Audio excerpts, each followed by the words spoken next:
strong laner. Team Liquid relies. He's laughing about it. Lemon is laughing about that. I mean, karma ban. I think I understand the thought process. I can defend it. If Liquid get their bot lane to win, the karma ban does help, especially if they take Braum away first pick. Azir's banned, Kallista's gone. What else do you even first pick here? Yeah, I mean, it's true that you want to ban Karma. We'll get to the first pick in a little bit. Gangplank ban is interesting. Quas probably been practicing that a fair bit. Only because Lemon, A, he's the only person to really play Karma, but B, they've had such a small amount of success on it. I think the only Karma game they actually won was Game 5 yesterday. There some regular season games like way back when. Yeah, at least in the last 2 series. In the last like 2 months. It has not really been that effective for them. All right, well, here we are, the last day of August, the last games of the split for one of these teams here. First pick Italy comes through for Team Liquid after that Gangplank ban. The Maokai and Braum does come through, so Elimination got pinched onto the Braum right away. Oh, shucks, I have to play the best of the game. You're what right. A terrible ban. You're absolutely right. And Lulu, Vayne come right through, so already Team Liquid saying, you know, he's going to carry us, Pick is going to carry us. So, yeah, all the Karma Braum stuff aside, Team Liquid has some incredibly powerful and potent picks here in the draft phase. The Nidalee is being, well, incredibly powerful and often banned in one of Dominate's most successful champions when he's gotten to play it.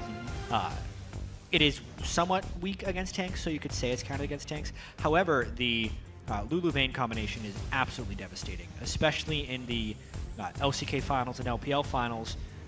Lulu has either been first pick, always blue side, or always banned red side. Like, it's been that important. Oh, baby!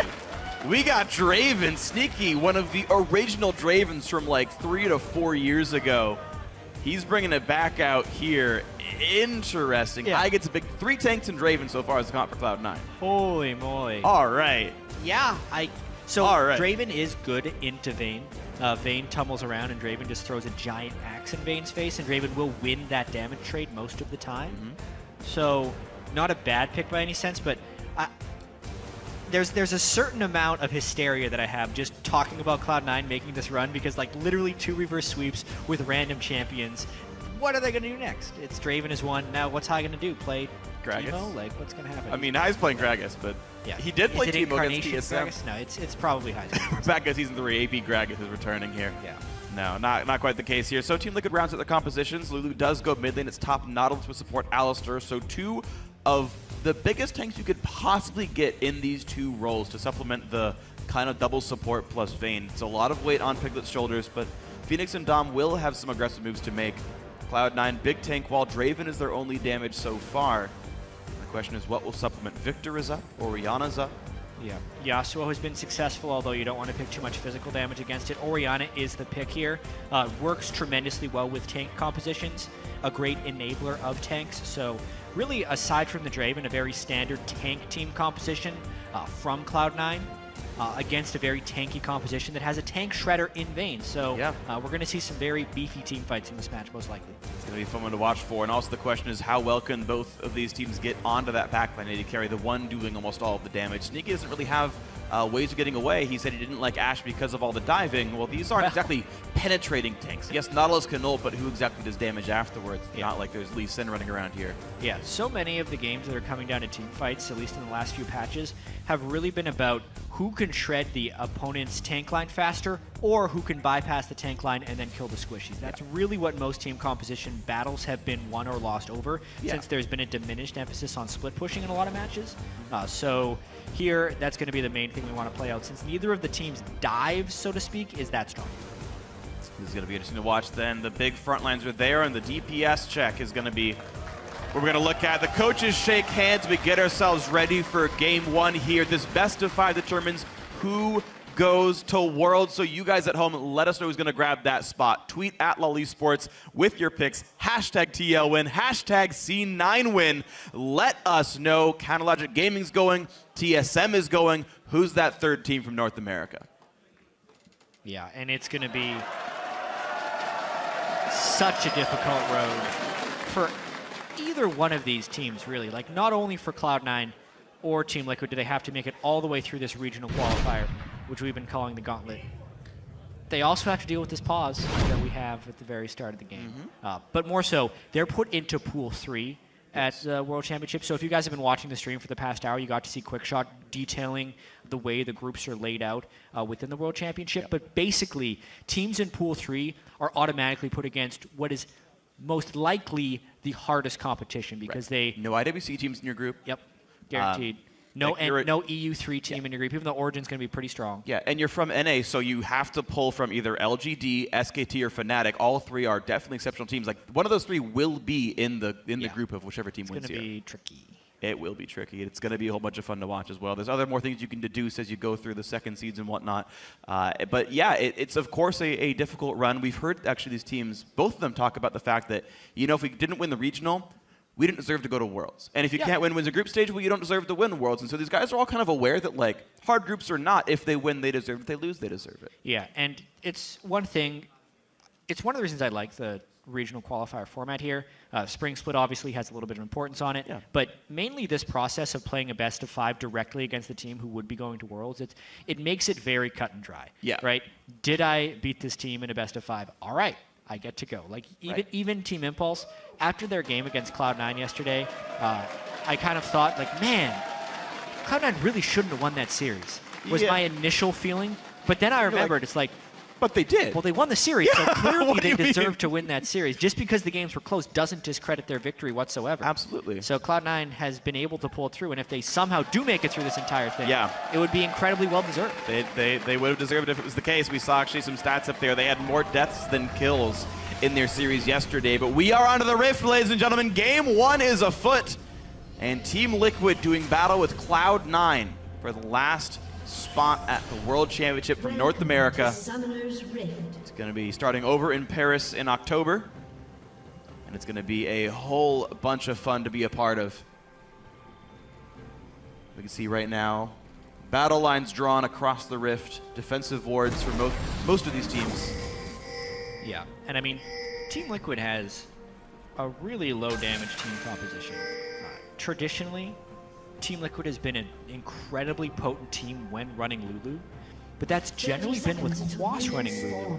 Phoenix on a secondary damage dealer, and then Piglet on a strong carry. Actually, it's usually been Lucian or Kog'Maw when they've been running these, so it's a Juggernaut or just a really hard-hitting Lucian.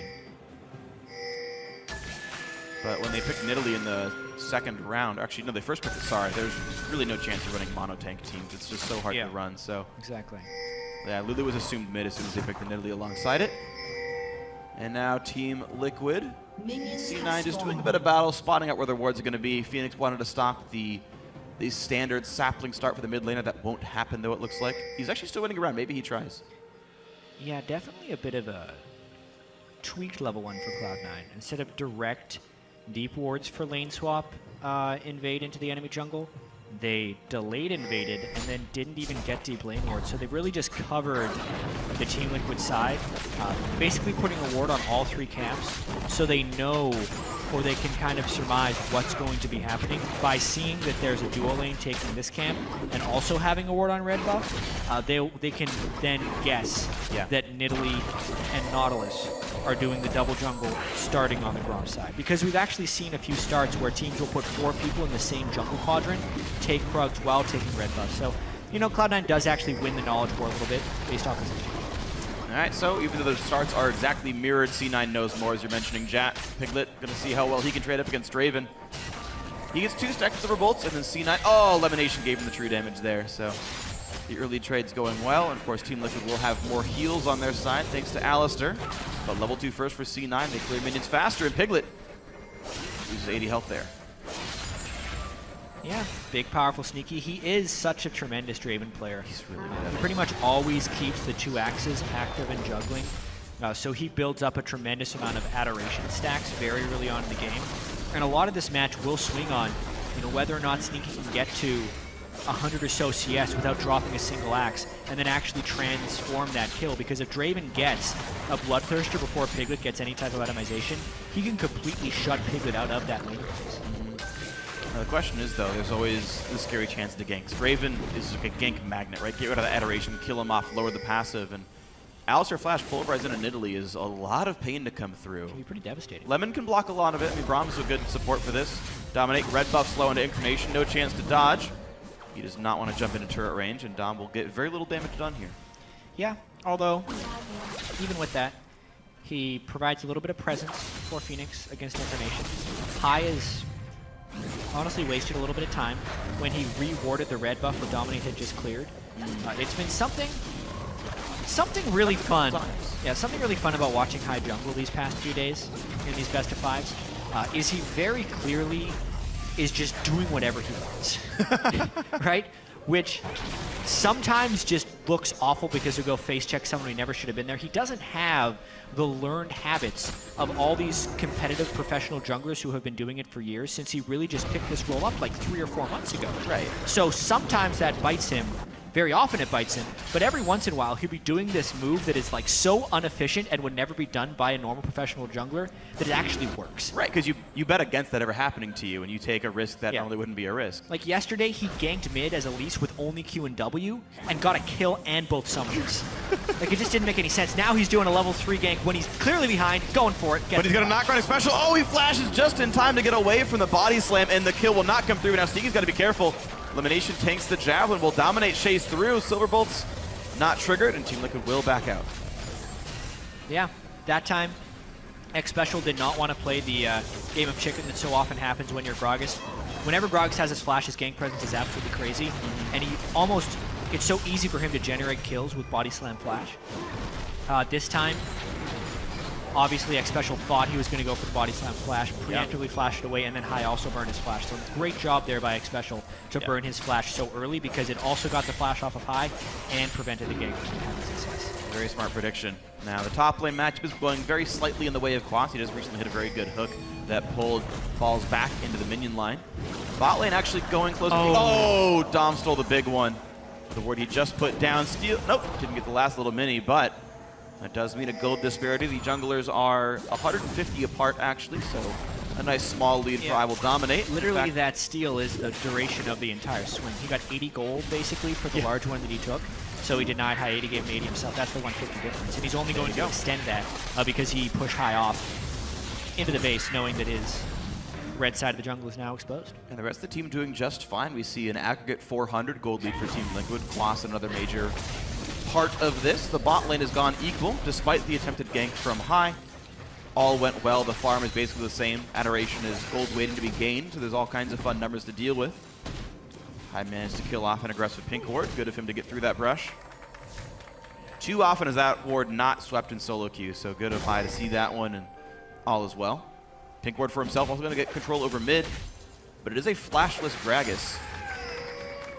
Phoenix is pushed up very far. It's a level 6 Lulu, especially mid lane, that feels very ungankable for most, especially because even if you get damage, it's still flash and glitter lines and the extra 300 health that you can get from just the ultimate shield, not even counting the shield Lulu can put on herself, so it's not something Hai wants to miss whatsoever. Hai really loves going on this bottom side of the jungle. He's like really trying to camp for bot lane. He's now twice in a row body slammed over for the Krugs and then snuck right in behind the Vayne and the Alistar. C9 really wants his lane to work. Adoration would be a ton of gold. There's the Q1 special. Lemon who actually goes forward on this one, gets stunned up, but here comes the chase. They slow him into the wall. They're gonna get the hit. No stun comes through. And Kadem actually makes Sneaky lose both his axes. Piglet drops Lemon to 200 HP. Yeah, well, summoners are still up for Sneaky, so they have heal, but I mean, it would just be so risky here. I think Hai's mainly trying to land a counter gank onto I Will Dominate. C9 trying to over-aggress to pull him into the lane. Yeah, a little bit. Like, we talked about how Draven, while he is so aggressive, I mean, there's so much pressure he creates by stacking up Adoration and you wanting to kill him so he can't cash those things in, that you'd almost expect Dominate to come bottom for ganks. Yeah. But, I mean, even the positioning that Hai is going in there, especially since Draven is pushed up, the gank is a little bit nonsensical, and it hasn't worked yet. All right, bit of wasted time. That means the farm lead between the junglers has accelerated to almost 500 now as Dominate is just power farming, and headbutting walls or not is still getting a lot of his minions dead. Yeah, for sure. I mean, power farming in Italy is typically how you win. Yeah. It's a very valid strategy to do in the early game. Like, yes, Nidalee has tremendous gank pressure as well, but really, if you can get to your Runeglaive faster than the opponent can get to their jungle upgrade, your sheer jungle power. You're just going to grow like a 1,000 gold lead naturally just out of your farming speed, especially when he's now the second time he's been able to successfully counter jungle high. He's only going to extend that lead greater. Yeah, he's actually richer than any member of Cloud9 right now. So the power farming in Italy combined with a little bit of counter jungling definitely working well for him. All good things here. Gold lead actually 800 for Team Liquid just from the farm game. This early the game. The attempts from high, I know he's getting close, but it's just not enough here. And Sneaky, that was really aggressive. Takes Silverbolts to the face, walks right back out. Alistair here to defend. Yeah, well, he's got his BF sword right now, so he wants to get aggressive. Obviously, with 2 spinning axes, any type of straight-up duel with Piglet, he will win as long as he doesn't get crowd controlled.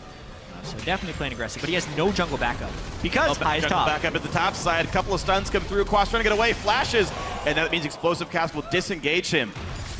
Good summoner by Quas, all is well. Yeah, really smart of Quas to wait until he saw the animation for the Gragas ultimate before the flash, basically guaranteeing that he would be knocked backwards, unless High pulled off some incredible prediction skills, which were not to be had. Brings flash for an ultimate. Not going to happen there. Bot lane matchup actually still basically equal. Small lead actually toward Piglet. Phoenix tries to flip the pink board. He will do so against Incarnation. That's nice by him. Trades back and forth. Flash pulverize comes in. They want Sneaky. He's onto the turret. Cannot quite land the condemn onto the wall. But Sneaky's taking plenty of damage. Silverbolts will not get used. Here comes the teleports now. Flashes away from Xpecial. And now Ball's in the front line, but he's got to be afraid of Quas. Quas does not have an ulti, though, so he's not that big of a threat. Ball's running out of mana. The ulti's going to stop for himself. Xpecial with the Unbreakable Will survives, and no kills. Yeah, Sneaky still has his ultimate, but not enough mana to use it. He would want to try and KS with that if he were to have a fight. I think it's very key that Quas didn't have an ultimate when he came in there. Otherwise, Cloud9 would have been completely done in that room. Even so, the nice flash play by Xpecial just ends up being a trade of summoner spells. Both AD carries had to burn healing. And they did. All right, but it's still Piglet with a flash and Sneaky with nothing. It's going to be so risky for him to play aggressively now in this lane. And with BF Sword Draven, that's exactly when you want to. So yeah, difficult things ahead maybe for Cloud9. 1,300 gold now, the lead for Team Liquid. High going to get found in that brush. It's 514. That trap reveals a lot of vision. Yeah. I mean, even if it was the reduced trap vision on the current live patch, I think it would still be enough to see inside that brush. It would be iffy. Close. It's close. But even so, Dominator, well-experienced in Italy jungler, knows that that is the place if he was going to get counter-ganked. Smartly scouts it beforehand and avoids any type of disaster. We heard the analyst talk about Dominate's many possible styles that he can play in this game. Plays heavily for farm, that's paying off so far, as High has not made his impact in this game found just yet. Just playing the big tank, relying on this Draven, but the Draven's not hitting ahead. It's still a big stack of Adoration, of course, that can blow up at any time. 230 stacks right now, I believe, is the number. Yep, that is the number of Adoration stacks. So meaning when he cashes in, he will be getting all of that and more in gold. First blood would be close to 900 gold, I believe, for Draven, if my math is correct. Is every Adoration... I'm a little rough. I believe it's 2 per stack. Yeah, every Adoration stack is plus 2. 50 flat. Yeah, so that's an extra 500 gold on top of what would be a first blood bonus. So a kill would net Sneaky about 900 gold at this point. But here comes the dive. They want to deny this away from Sneaky. Red buff from Dominate takes a couple axes to the face. No one's around to stop him. It's just Elimination getting jumped. He's got nowhere to go. First blood to Phoenix. Xpecial holds the turret aggro. Perfectly played dive by Team Liquid. Yeah, honestly, there is a little bit of ward coverage for Cloud9, but it was too little too late by the time the dive had arrived. Mainly it's because of the pink ward control and scuttle control that Dominate had in the river that allowed Phoenix to go down there pretty much undetected. Yeah. And really nice gank. Best thing I could do is kind of rotate 2 members over. Jungler held mid laner came over. Okay, no turret dive for the second kill, but it still means more money comes over. 2,000 gold now puts Team Liquid ahead. Dominate gonna feel pretty good on this Runeglaive in Italy. Was actually up 26 despite getting ganked by High. Also a great performance. Yeah, Nautilus is really a monster in lane. One of the most underrated parts about having a top lane Nautilus is how beefy he gets. Strong wave clear, great trading. Quas had to itemize directly to Spectre's cow. So that's not a catalyst or righteous glory that will be coming in early. There's a small chance that's locking for some reason because Kindle Gem. Like it's Kindle Gem or Visage is like that what that builds out of? So it's actually very possible. Recently with Zeke's Harbinger being so strong in the 514 patch, and of course Owl Dominate's not able to build AP Locket. champion, yeah. It's very likely that Quas builds the Locket as his first item. There it is. All right. All right, yeah.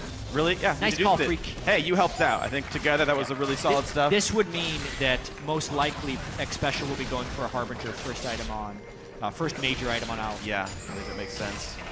I don't think there's a need for Mikhails here. There's like a small chance because of Maokai Braum, but it's very unlikely. Dominate manages to sweep away the wards. The High's putting down. Special does the same. Bot lane is pretty dark, actually. C9 has only one ward in that southern jungle.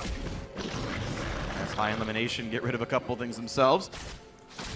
We go back to the holding pattern, 2,000 gold up. Yeah, the other thing that I have to mention here is there's a big power spike for the team whenever someone completes an Aegis item. Oh, yeah. Because of the sheer volume of stats that you get from the Magic Resistor. And also, you get that the fastest possible way if your top laner builds it, even though it's so rare. Supports mean you get it really late, jungler faster. Special went for the headbutt, but they got pushed around. And there we go. It's not going to be a kill onto the Draven. He did not even have to flash. Yeah. Predicted the headbutt timing with the stand aside. Special still queued up Pulverize and pulverized the ground. Yeah, pretty sick move there by Sneaky. This was an example of him actually outplaying in enemy crowd control, which was something he wasn't doing in the first few series, so his plays improved throughout the weekend pretty substantially, even though the weekend is over and we're now on Monday. It got even better on Sunday than Monday happened. The interesting thing about that, though, is that that gank didn't cost Team Liquid anything. High does not have enough pressure on the map to punish that whatsoever. And the blue buff he could try to steal, but mid lane's in kind of a rough spot. Yeah, I mean, Dominate doesn't necessarily care about that because if Team Liquid is going for a locket on the Nautilus, it means they want to force drag. Good flash by Phoenix. He didn't have to actually go for the game of chicken, just simply body slam range was enough to scare him away.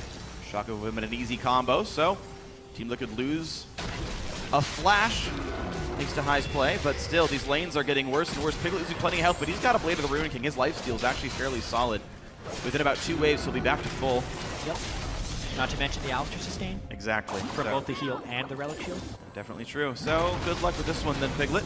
Quaff still battling with Quaff. He just battling with balls.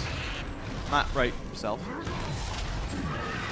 Gets his own red, and Cloud9 have just not found any inroads in this game. No. However, High has really sped up his farming since he completed Cinderhulk. He's been trying to just keep up with I Will Dominate a little bit more. CS has definitely ballooned, even if his gold is still 500 behind. Jungle CS can be highly misleading just because of the value of different jungle creeps. It depends on your pattern. Yeah, Scuttle and Gromp being worth way more than Raptors despite being 1/4 in CS. Yeah, absolutely. Well, we're still seeing the poking back and forth, and actually there's just enough damage with his BF sword that he's poking down Xpecial and poking down Piglet by himself. Sneaky is getting headway. Dominate reveals himself on the bottom right of the map. Yeah. And near mid. The main thing I will say, though, is Team Liquid has a substantial pressure advantage towards the Dragon area right now. Both pink wards in the mid lane side brush that Incarnation just tried to walk through, and deep wards from when I Will Dominate had the gank on Sneaky. He then warded that later. So basically when they did that, it gave them a 3-minute window in which you would want them to force Dragon. They have already prepped this play because of the wards and because of the itemization on Quaff. So if they don't actually go for this at this moment, it is a missed power spike for Team Liquid, and they should be looking to capitalize that. They only have about a minute or 2 left while it's prime for those wards to have value. They might be waiting for High to go back to the top side of the jungle. They saw him milling around over here. Both top laners have teleport, and power spike or not, it just might be hard facing a dragon when the opponents know you're still around. C9 have got enough wards of their own to spot dragon, so it can't even be stealthed up right here. We'll see what happens though in this. Piglet gets back up to full health after all. We're going to see what the next items come through as Xpecial actually upgrading to Targon's Brace here. Keep moving forward, and the knockup comes through onto Balls. Dominate, though, misses, but oh no, it's still going to be a hunt is on, and that means Balls is likely to die for this one. Pops the ulti, still goes for the auto attack, but Dominate gets the kill. 1-0 on this Nidalee. Meanwhile, High shows up mid lane, forces Phoenix back. He won't die, but the turret might go down. Yeah, I mean, unfortunate miss there for I Will Dominate on the initial spear, but they still had Balls so dead to rights. I honestly feel like Balls was pushed up in lane only because he was so obviously expecting a dragon press by Team Liquid. He got caught off guard and Cloud9 was not in position to punish. Well, be careful. Ulti's up for Piglet. Pops it. Bit of a trade goes back. Elimination able to keep this Draven alive. That pick definitely working quite well. Looks like that Braum really helping to keep the squishy backliner alive. He stacks up to 350 Adoration. Yeah. Meaning it's 750 gold just from the Adoration plus the 300 kill gold if he gets a kill. 1,000 gold could be in the hands of Sneaky for 1 kill. Really, that's one of Cloud9's main ways to get back in this game, so to speak, is to have Sneaky get a kill before he dies. More important now than it has really ever been for an AD carry. So both AD carries very rich, about 2,000 gold on each of them in their pockets, which means Bloodthirster and a Brutalizer is prep with the build Sneaky could go for. Something really huge at the very least. Yeah. He goes for an Infinity Edge, which is a little bit unlikely, but maybe they're allowed to get the spike. It's maybe they're expecting an earlier Zeke's Harbinger there for the Raven. But as of now, yeah, with teleport up and a turret dead in the top lane, Ball's actually kind of out of position, I would have to say. You'd have to teleport in special, but no chance to stop this at all. Looks like the backliner were all gone. They're all away. Nothing that they could do here. Piglet stayed in the lane, pushed in, which means there was nowhere for Sneaky to go without losing his turret. Yeah. And all is well. More good plays by Team Liquid. Top lane outer did go down from the earlier gank, so it was a kill in addition to the turret trade. Dragon for nothing, 2,000 gold lead remains, and Team Liquid can feel very good. Yeah, and really, Team Liquid has been playing this early game very, very clean. Nice stops up the ganks here, and now High's going for a brute force gank. If they get something, it's going to be very low. Piglet's next! There's the Gashin! Plus 824 gold! Suddenly the lead has shrunk to 700, and C9 are back in. Wow, the danger of playing against a Draven. Team Liquid had played clean, safe, smart play for the first 20 minutes of this game. High gets 1 gank bottom on Sneaky, who had been catching every axe for the first 20 minutes of the game. He gets about 1,000 gold, and look, we're dead even in 20 minutes for how much Team Liquid has been outplaying Cloud9. Amazing things, but it puts even more of the weight on Sneaky, on this Raven. He's the man who holds the gold here. And it's just even more about him. He's got 3 tanks, and they're actually pretty damn good defensive tanks as well. Maokai to absorb, Braum to absorb, Gragas to disengage. Definitely things to watch out for. And now, Draven can probably out-damage the front line compared to what Vayne can do, despite her true damage. Yeah. That'll be a fun thing to watch for. We'll see what he ends up going for in his build. I've seen Sneaky do Infinity Edge Ghostblade on Draven. This might be Essence Reaver. But he's done Essence Reaver before, too. It could be. I'm expecting the Bloodthirster for the Overshield. I think you're right. Depending on just the size of the tank line for Team Liquid and how he wants to be durable. And then I'm also expecting I'm hoping for a Zeke's Harbinger, although that Kindle Gem on Lemonation. Face the mountain. Glacial Shroud first, but yeah, no, both the supports. I think it's actually very common for the non-thresh supports to really finish Face the Mountain. It feels like they really value the shield, and the gold income does matter. In total item growth, eventually, like that is more gold generation, but it does delay the Zeke's itself, of course, by quite a bit. We're going to see the rest of C9, though, pushing up to the top lane. They all rotated over after the bot lane outer went down, and Wrecking Ball Draven is going to destroy this turret so incredibly fast. He's much quicker than this Vayne, who is solo pushing much more slowly, I might add. Cloud9 now holding a gold lead for the first time all game. Sneaky doing all the work. He's going to wave through top lane as well. Piglet, I believe, should not get this turret. Oh, it's close. Yeah, he can't yet. But the wave's coming, and no one's going to be back in time unless Piglet wants to risk staying, and he will. Yeah, it's turned into a very close game right here. I mean, Piglet trying to farm up. Honestly, Vayne can still be incredibly powerful in these fights because of the Lulu support that will be backing him. Yeah. Especially since Phoenix has been farming very well in that lane. Against Incarnation has turned into a big farm lane. It's going to be really close. Smart play by Piglet to stay in that lane and not be afraid, despite the fact that he has basically no wards there. Literally, like, no vision to watch if someone's coming. He's like, I have enough time to kill the turret and get out. He was right in that assessment. Equalized the turret score on those lanes. It's the advantage of mid lane right now that C9 has. 35,000, 35,000. Team Liquid back up in the tiniest of advantages as the next items come through. Phoenix is going to be going for Luden's Echo, so a more damage-focused Lulu build. The lightning triggering out.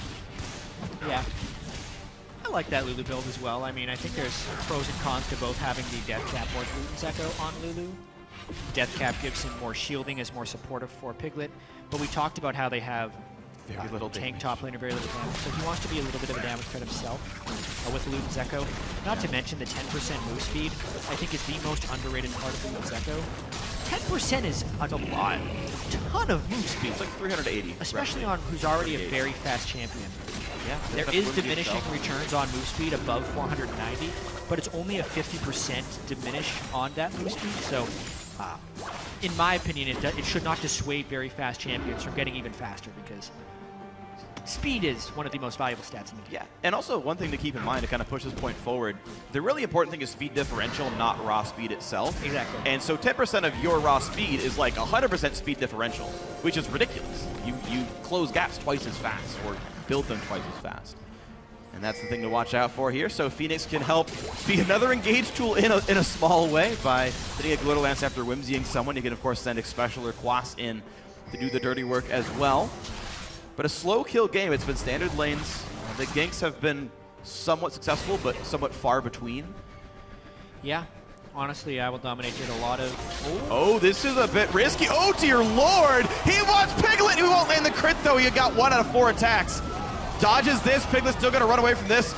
Elimination's going to buy some time, but they want Special in this one. Ulti's going to land. They will get the stun off on him. I mean, they're just going to drops 1 axe, picks him up, plus 204. All the kills are on Sneaky. I think he got that 1 crit onto Piglet, and that prompted him to flash in just the small amount, 20% crit from the Infinity Edge.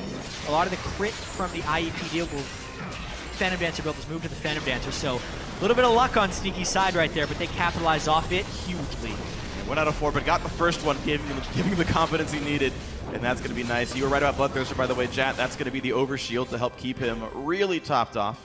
Though he's now running out of mana, so Essence Reaver could have been good. Maybe it's next. You never know. Sneaky he's crazy. I mean, it's like AP champions. Just buy a bunch of NLRs. Yeah, well, this is an example of the power of Draven. The second shot was a crit for 605. Right. Then he tagged him with the first bit of the ultimate, which he kind of prompted him to come in. And also the collapse was faster from Cloud9 onto that. Also because they chunked it out so hard, they're able to secure the dragon. Really like Sneaky's Game 1 performance on Draven. Yeah, I don't think anyone saw this coming. And I know we were asking yesterday, and the analyst test as well, like, all right, C9, you showed 10 games, a bunch of different strategies. But, as Sneaky said, they practiced a lot of things. This might have been one of them. The Incarnation now running away, forced to flash. Good play by Piglet to buy this for this team. And now mid lane under fire. Incarnation has to be very afraid of Phoenix and Dominate. Elimination will buy a little bit of time, but it's still pretty dangerous. Glitter Lance penetrates that Q. Nearly took that Incarnation from I Will Dominate as well. High went for a big play, but that's a bit of a risk. Pushed against the wall, 1 hit away from dead. Can't quite get him down. Yeah, picks and Nidalee attack speed onto Vayne right now, so he himself is also a tremendous threat for Team Liquid. They're equalizing this game. Now a 4th turret of their own. This is an incredibly competitive game. I'm so glad this series is very good. I was honestly not sure what to think of Cloud9 after all their very, very close games, but this is the first time they've actually looked good in Game 1 of a series in quite a long time here. Yeah. Yeah, the last Game 1 of a best-of-5 they were victorious in. The Spring Finals? Yeah, wouldn't have been the Spring Finals against TSM where they won the first and then lost the next 3. Their own form of reverse sweep. Just a smaller sweep in a way. Looks like they might be prepping something here. High does have Flash on his Gragas, so... also, Cloud9 made a lot of very aggressive Baron calls. Yeah. And oh, dear Lord, Special. He's 1 hit away from dead. He has no ultimate. No ulti. Oh, Sneaky's gonna get it. Thank you very much. Plus 146. Ulti comes across, and Piglet's dead. That's huge. Quas nowhere to go. He's the next casualty. A double for Sneaky. 4-0 and 0. Draven wouldn't have it any other way. An assist is a loss in his book. He's going in for the mid lane. Tier 2 is going to go down. There's still 20 seconds left. Such high value picks there for Cloud9. They use the fact that they've been taking Baron early in sometimes incredibly risky fashions against Team Liquid, who's been watching them all weekend, and instead they set up the trap. This is a huge swing for Cloud9. They're going to get an inhibitor. High's doing it all for this team. He got the ganks on for Sneaky. He made the call for Baron. High back with the team, took some time to gel and make it all work, but as this team warms up, they're getting better and better. Cloud9 sizably ahead now in Game 1. Yeah, it looked like Incarnation caught Piglet with the Shockwave too, which is pretty difficult to do against Vayne, who is so elusive with her tumbling. So nice play by Incarnation as well, who's just been farming up a storm and finally gets his hand in a team fight. I will also say, for much of this season, there has been... Oh, I'm going to make that point later because Team Liquid is doing a counter Baron. They have a pink ward, and Ball showed in the other lane. Sneaky showed top. He wanted to clean a big wave. Cloud9, though, is trying to stop this. and they very well should teleport in to push them off. And it's going to be the retreat now. Team Liquid, especially in the front lines. His ult is going to end before too terribly long, though, and that means C9 can go right back in. High gets the shield, push for the team. Expecial's gone. Assist for Draven, unfortunate as it is, but Quas now the target of attention. High still in the front line. Big Little buys a bit more time, but it's not going to buy enough. Ball's still so tanky. Another pickup now for Sneaky, and it's TL routed, running away. A flash from Piglet. Will there be any more chasing to be had? It's a 3-for-0. They turn back to Baron. Yeah, they're still relatively healthy. It's just a Lulu and a Vayne. This should be one that Cloud9 can pick up. However, Phoenix is looking to try and disrupt this one. I don't think that would be wise. Not sure exactly what he can get. No flash. Incarnation going to zone that man out. Nothing Team Liquid can do. And Cloud9 knock down the inhibitor. They get Baron. They're up 8-2 in kills. Yeah, and Sneaky has reached critical mass already in this game. He finishes his last Whisper and still has 1,300 gold to spare. But let's take another look at this one. This was a desperation play by Team Liquid. And honestly, as soon as the teleport came in, they should have gotten out of there right away. They knew how strong Cloud9 was. Specifically that ultimate. Balls gets in, which means Team Liquid doesn't have a real escape. And watch how he Nautilus ults Draven, but there is absolutely no follow-up. No one on Team Liquid is willing or able to dive through to the opponent AD carry. And we've talked about this being big, brawly, tank-filled team fights. Well, as soon as one backline gets more powerful than the other and can clean the tanks easily, the game kind of gets decided when both teams have the same general goal of having a powerful AD carry who is supported. And obviously, because Sneaky has been able to cash in his adoration stack so readily, he is the Omni carry right now. The team fights are a gear check, and guess what? C9's got all purples. Heading down to the bot side here, and it's going to look like another turret in their sights. Incarnation joins up. No split push needed. Maokai just to be a frontliner. All they need. The other minion lines don't matter. I will dominate in the top side. He's got to get back at some point to defend what's going to be the shambles of his base. Yeah, this turret's done. Not even a chance. Not even close. 50 seconds on Dragon. C9 will have that during the duration of Baron as though they need it. Turrets still die very fast to this crew. Dominate has recall, but not in time yet, as the turret is taking a few hits before he's in range to do any damage. He's still respecting Alistar, though. It's somewhat difficult to dive in Nautilus because if anyone gets locked in the turn, Nautilus can keep him there. But honestly, they're just so gun-shy of trying to initiate this one. They're kind of dead. High goes in just to say, hey, get off my teammates. That's going to happen. Ulti comes across from Sneaky as well. A big pulverize hits a bunch. They push in Incarnation, who flashes away and is not caught. A big knockup from Braum. There's the shockwave. There's the first kill. There's a second one. It's a 30-minute win. Cloud9's killed everybody at this point. No one left to really stop them from pushing the base in. Sneaky goes for more. He stuns Piglet. He gets a triple kill. 8-0-3 on the Draven. He knows it's the league of himself. There's the Nexus, there's the game. Holy cow, Cloud9, taking down game one. Yeah, this match was the embodiment of a Draven player's dream. And for Sneaky, boy, did he realize it. 14,400 gold in his pocket in only a 31-minute game. We'll do some math later, but I feel like that's a pretty tremendous amount of gold per minute. Close to the most we've seen in the LCS this split for sure. Man.